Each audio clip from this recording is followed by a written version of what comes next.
welcome to a mini Oso Spurs podcast episode where we're going to be trying out a bit of a new format, a bit of fun. HG from the Cheese Room and other things is joining us. How are you, HG? I'm good. Cheese room and other things sounds healthy. No, I'm doing well. The summer is almost here, and that means time off for a teacher, so I'm excited. Good, yeah, jealous of you there. But yeah, we thought we'd use some of HG's extra time to try out some new formats. So one of the things we were looking at is we're going to go over some just kind of random questions associated with Spurs today and the past, and talking them through really. And I wanted to start off while I know that HG answer might just be yes straight away. But we were discussing the best players we've had in the last decade in certain positions. And starting with the right wing, we've had some greats in Eric Lamela and Brennan Johnson. But is anyone better than those two? We got to the point now that the best right winger of the last 10 years is probably Lucas Moura, who we never played as a right winger. Yeah, probably. Like Kulusevski is good in that area, but if you're looking for the kind of winger that I think would suit the way that Ange wants to play, then Lucas is probably the best one we've had. But yeah, like we haven't been blessed with too many great right wingers since Aaron Lennon left, have we? No, and it did raise that really good question, actually. We thought it was a bit of a joke. And I was looking up and I thought, wow, really? Our right wing has had some really mediocre names in there over the last 10 years. So, yeah, it was kind of amazing how we've done so well to continue to get in the Champions League when you look at some of these squad players. But on the left, who would you say has been our best left winger of the last 10 years then? Can I count Bale? I mean, maybe I can count Bale as a right winger Bale when he 10 was here on years? loan. No, it's been over 10 years since Bale was around as a left winger. I should say permanent signings as well, because Bale's Yeah. so, yeah. I'm struggling. I mean, like, I think the thing with Son, I mean, obviously Son is the best winger we've had in the last 10 years, no matter what side we've played in. Yeah, true. Most of the time it's been down the left, but I think that, when we had Desk, he was more down the right. If anything, it was Ericsson that was kind of a bit inverted on the left, or Dele would make runs from that side. So I feel like Son's position has changed kind of over the last 10 years, where he started more on the right, and then as players left and it became just him and Kane, then he was more on the left. But did I say he started on the right? I don't know. Heung-min Son is our best left and right winger off the last decade. Actually, he's by quite a distance. He right, is, isn't he? I mean, for someone who's not that great at crossing a ball in the old traditional winger sense, but cutting in and shooting and finding the top corner, he can do from either side. So to me, he clearly is the best winger we've had. And after that, it's a poor bunch. But like, I always liked Lucas. Like, I never thought Lucas was amazing, but I hated him down the left, which is where he tended to play in certainly the last couple of years. And he made his name as a right winger in Brazil and as a right winger at PSG. And so you're just like, well, yeah, why did we never do that? True. Okay, on to the next question. Would you go for... Okay, let me think. Actually, I'm going to dice this up anyway. Jose Mourinho would have been a success at Spurs if we'd given him an extra 18 months. Define success. I think things would have got worse. The problem with Mourinho is that we had a good team when he arrived. Like, we still had Pochettino's team. So we had a good team when he came, and the results were better pretty instantly. And then we started the following season, and we were top going into October, November. But we were playing badly, but the results were still there.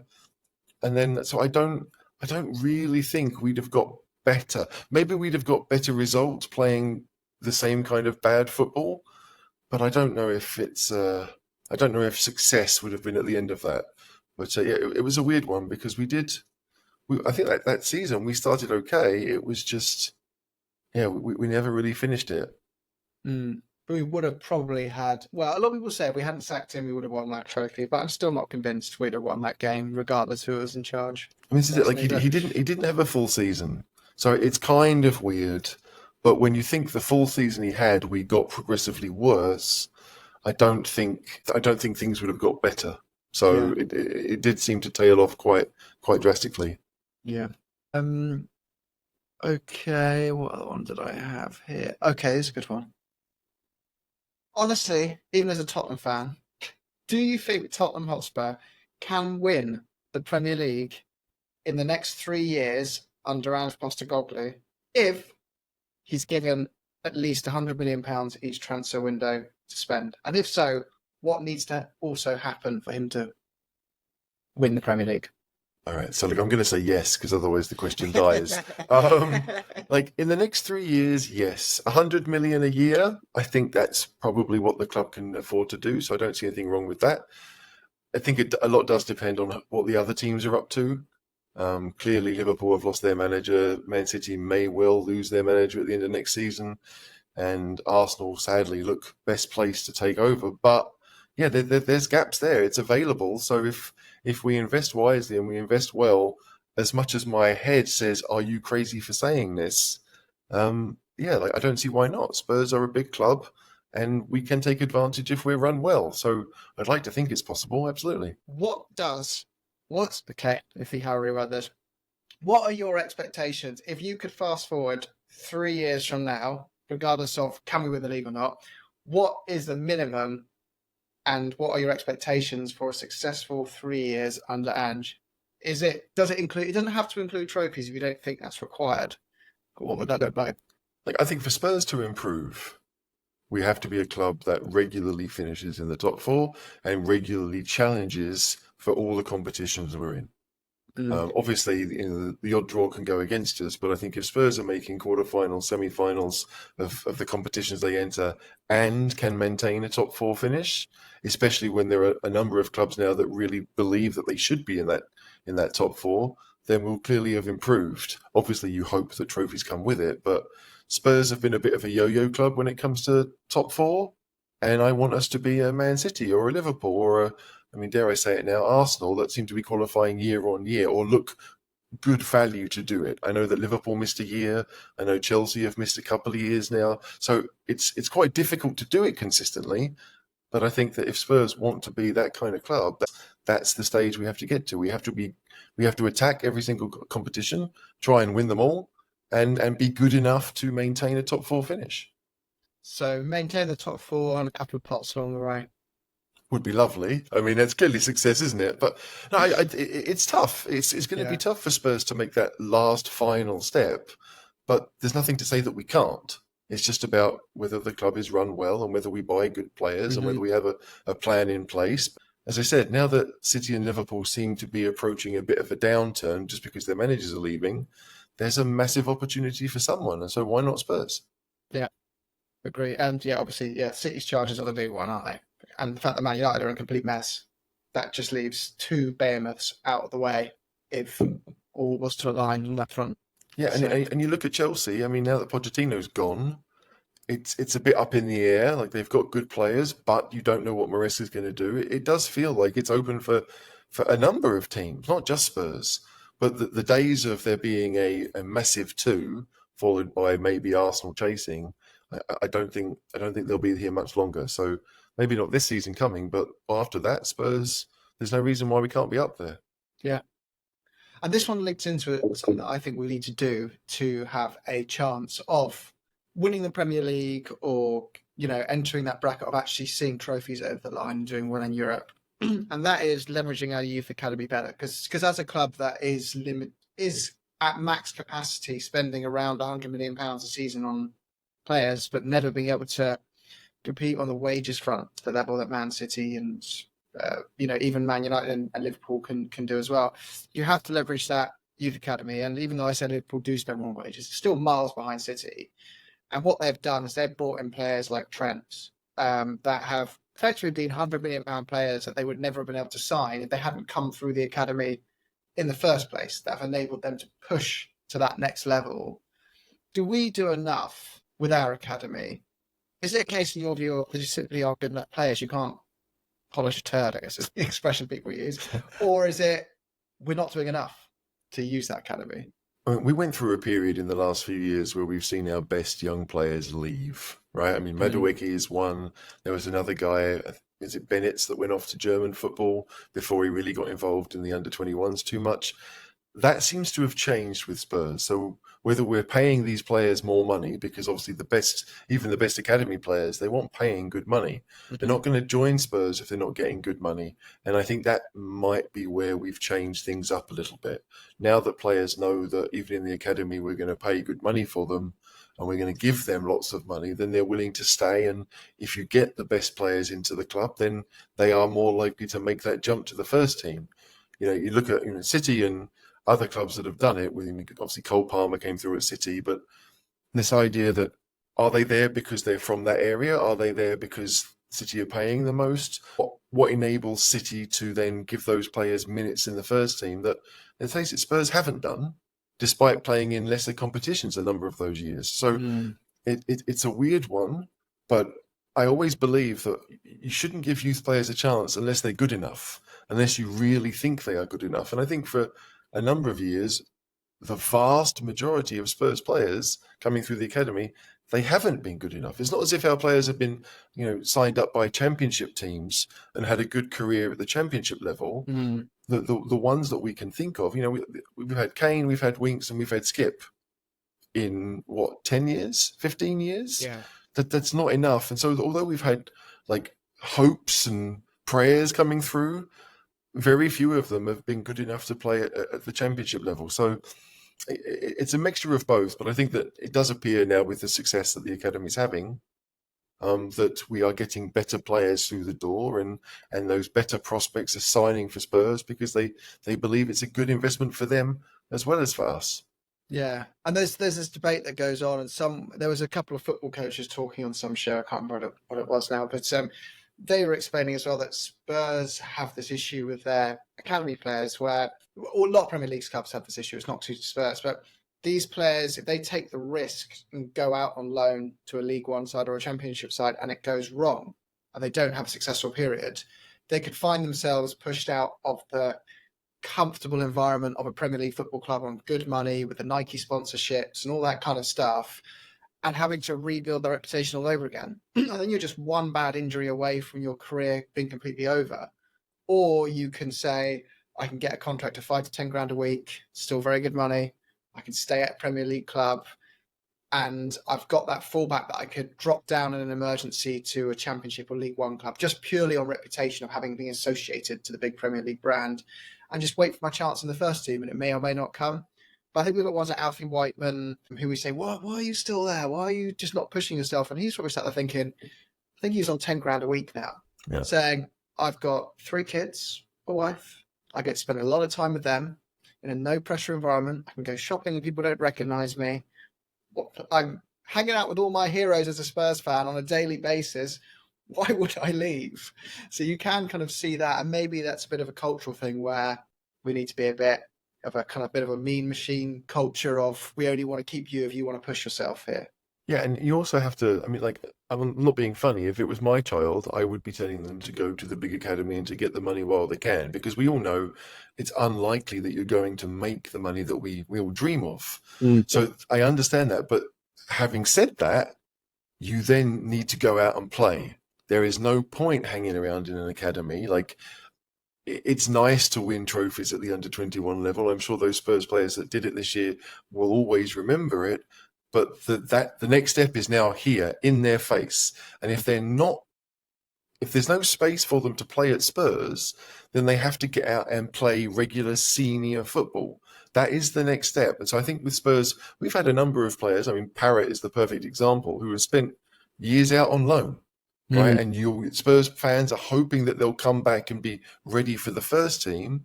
But in Troy Parrott's case, he'll come back and maybe be ready for a good top division career somewhere in Europe. It may not be England, it may not be Germany, but he's going to have a solid, well-paid career, I would say, for the next 10 years.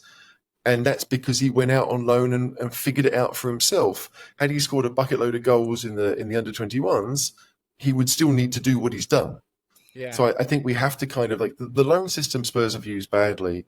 But there is this idea of like the players themselves have to take advantage. Like it would be lovely for Spurs to win all these under-21 trophies repeatedly, but it doesn't mean anything if they don't make the Spurs first team. And to me, that comes from them being out on loan and actually playing regular football.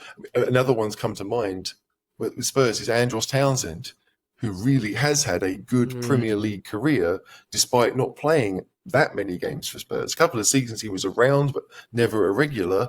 but he's playing for Newcastle every week. He's playing for Palace most weeks. Like, he's had a really good career, but I would say that came from how he was rather than how strong our academy was. Yeah.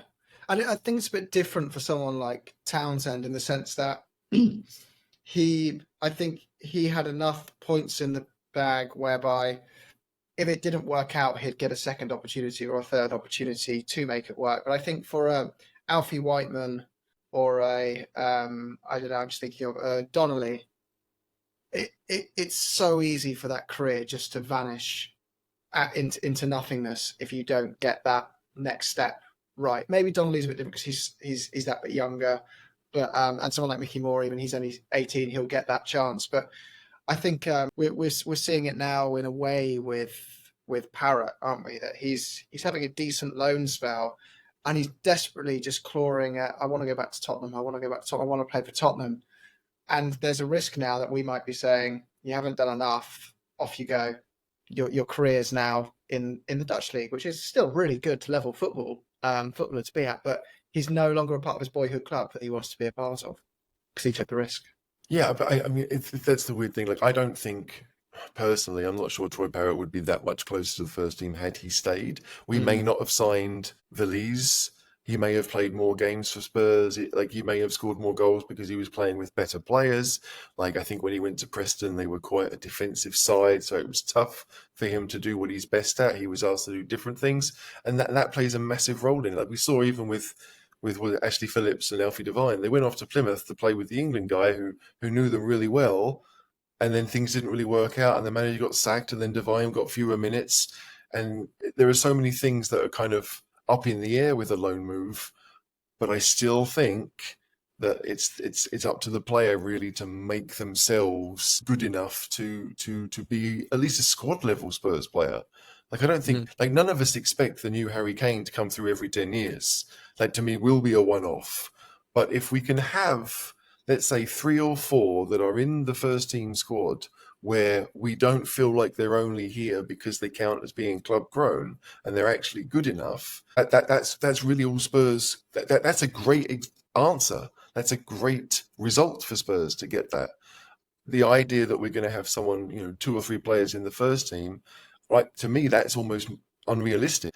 But we've got some work to do, but it does appear as if the players have been really successful so far in the under-18s, the under-21s, and now the next step is to go and play senior football and be successful there, whatever that means, but to be out and to be learning their trade, because a lot of them are still super young.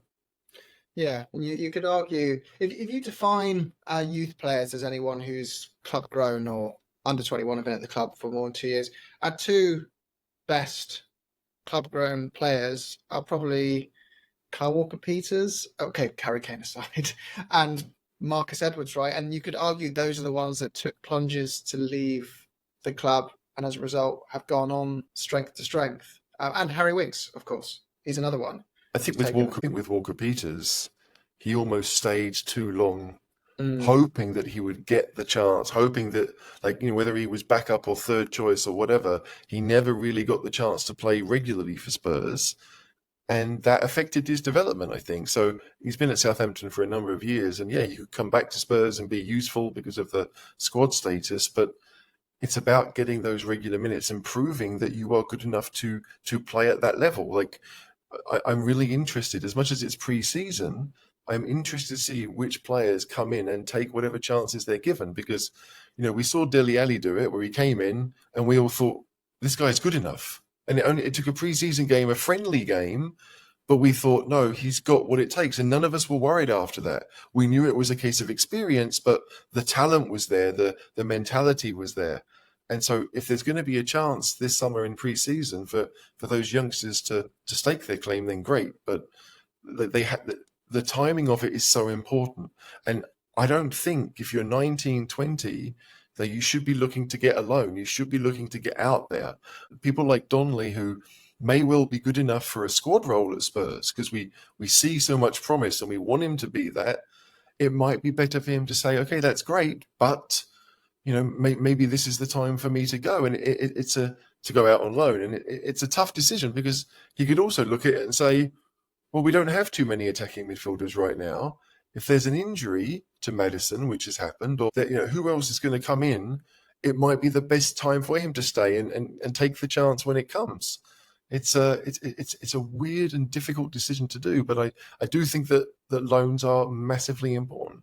Yeah, and this is where we would probably benefit. And I know we don't have the right, owners to fit the model because you need a lot of money to create it. But the multi-club ownership model ties in really, really nicely to this, where you've got a network of youth systems in different leagues, all playing like City do their style of football, and they can move players amongst those leagues to give them first team football and slot them in at the right times. Whereas us, it's either Tottenham or we just got to hope there's a manager somewhere in a different division or a different club that plays a way that suits what we want that player to play for Tottenham. Because that's the other thing. It's all well and good saying go out on loan, but if you're going to be playing Conte-esque or Mourinho-esque football out on loan and you're going to come back into Ange Postecoglou's system, you haven't learned the right things to succeed at Tottenham again. So it does make things really, really difficult to get this model right. It feels as if, like, at most Premier League clubs, it's tough for academy players to come through. Like, it's not just a Spurs thing.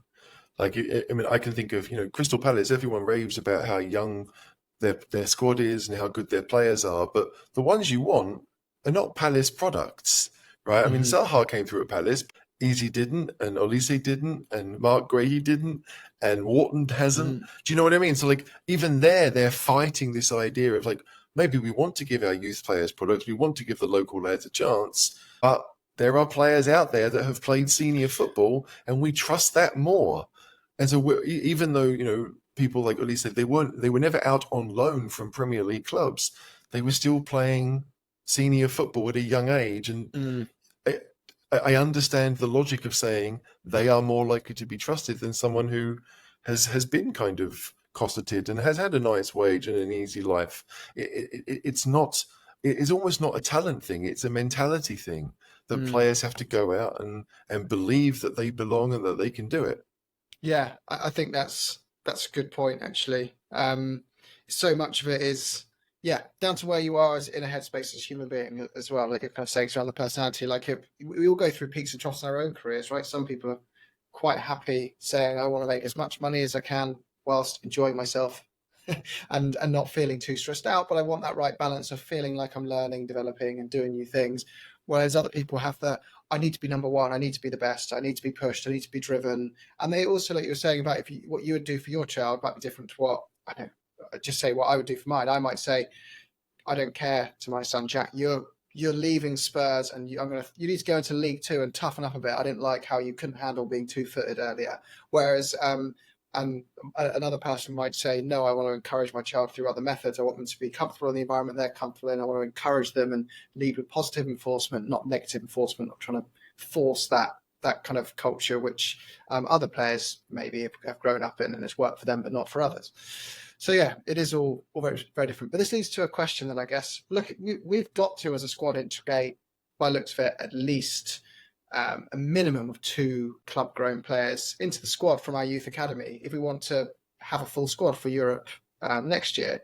So who are you looking at and thinking, let's go for those 2? Are there only 1 or 2 that stand out to you as the ones that we should be pushing into the team? I mean, it's weird because club grown in itself, you almost have to be over 21. Otherwise, it doesn't matter because you can pick as many under 21 players as you want. So all the academy products like Donnelly and Dorrington and Abbott, they're all already, they can be part of that Europe squad. True. Yeah. So if I'm thinking about players that are 21 up, Barrett has to be there because he's like, even though you might see him as, depending on who we sign, you might see him as a 3rd choice, maybe even 4th choice.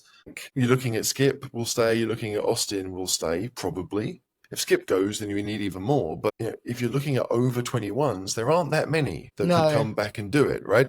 So to me, the European squad will be your 17 foreigners, your at least 4 kind of homegrown but not club grown.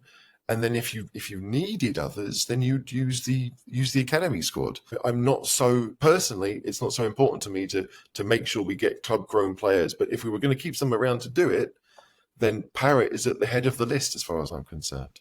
and I'll share this on my screen just for a sec for those who can see it on YouTube, and I'll put it on present on full screen. But yeah, so those are the options we've got, right? So like you said, there's a good point because the under 21 piece, I wouldn't be too bothered about the club grown limits if you had a clutch of great under 21s because you're going to get to that squad size you need anyway. Even though you may have only registered 22, if you've got 3 great under 21 players that don't need to be registered, it doesn't really matter.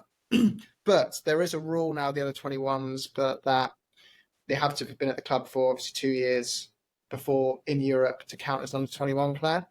Yeah, So which Bergvall doesn't count. Example. that's the point, and neither does Valise.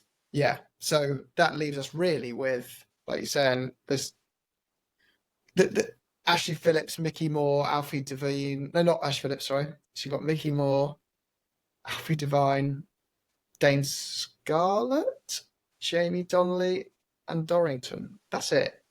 Like, we're not going into a competitive Europa League match and seriously saying those players have the ability to make a difference against a good Europa League side, are we? So it is difficult to look at that list and say, I guess we'd be saying Mickey Moore and Donnelly and Devine and Scarlett have all got a reasonable shout to get a chance. Scarlett, I mean, I think Devine is probably the closest of that lot because he's played senior football for a while. We know that Ange rates Donnelly quite a bit, so you'd expect him to be at the top of that list too. But yeah, for players like Valise and Bergvall, they're okay for the Premier League squad. We don't have to worry about them because they count as under 21s. But they might not be in the Europe squad. I expect Bergvall to be. I expect he'll be put in there as one of our non-homegrown players. But if he does that, then maybe one of the other non-homegrown players will miss out. But I don't think Spurs will leave Bergvall in a situation where he's only eligible for the Premier League. So we've got a few decisions to make. I just think that for me, if you've got 17 foreigners, including Bergvall, let's say, and you've got 6 or 7 homegrown players, right? I mean, you can't have 6 or 7, but the 4 that you would have would probably be Davies, Madison, Johnson, and one more, maybe Forster, right? Or Austin. Like, it's just, if we end up with only filling 6 of those 8 spots that go to homegrown and clubgrown, I'm okay with that because players like Donnelly and Dorrington and Devine can make up those extra numbers. I'm not so fussed about them. I don't think they need to play like a lot of minutes for it to be worth a while. But like in my head, because we know that of the European group stage as it is now, 6 of those 8 games are before Christmas, and all 8 of them are before the end of the January window. So in theory, you keep those players around until maybe the end of January. You say to Dorrington, and we might need you early on in the season, so please stay. But depending on how much we use you in Europe or what the injury situation is when January comes around, the second half of the season, we want you to go out on loan and play as much as you can. That might not be easy to do because clubs may not want these players to show up for the last 3 months of the season.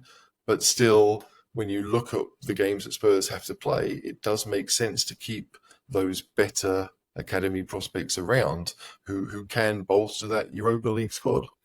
Yeah, and clubs like City and Liverpool, and even Man United, to be fair, like I was looking at, and you touched on this earlier, with like when we say academy players, it's a really misleading term because they've bought the best 15-year-olds from other clubs around the country and then made them appear as if they are some youth player they brought through the roots of Manchester or whatever it was. But in reality, they might be from leafy Surrey and just be from a completely different academy, but they were kind of poached out of there. So, but you look at Man United and they've got Garnacho, I think he's a very, very good player who could have a great career.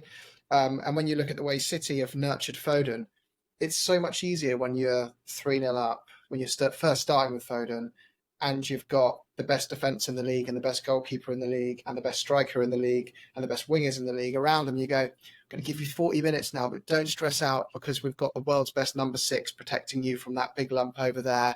And as long as you pass the ball to that winger, they will beat their man and they'll get across. And so there's a lower pressure environment than, say, going into Tottenham and having some very good players and some poor players who are going to put a poor pass into you, mess up your cross or whatever it is. And it makes it more difficult to integrate players, I Yeah, think. and with Spurs especially, like we've seen, even when Pochettino was in charge, that there was let's say 15 or 16 players that the manager trusted, and then there were 7 or 8 that were never going to play unless there were massive injury issues, or it was like, your reserves, your backups, your, okay, I guess I have 2 players.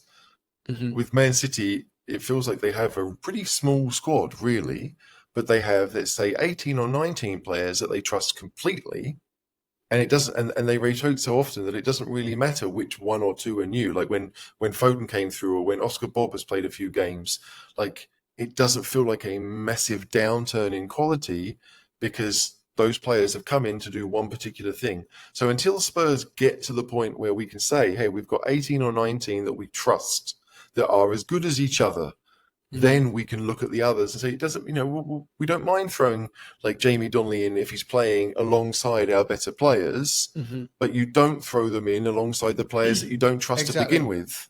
And that's what Jose and Conte did so wrong. I felt like when we were playing Europe, they just threw these lads in, and then they become a butt of a joke. So you couldn't even make it out of the Conference League.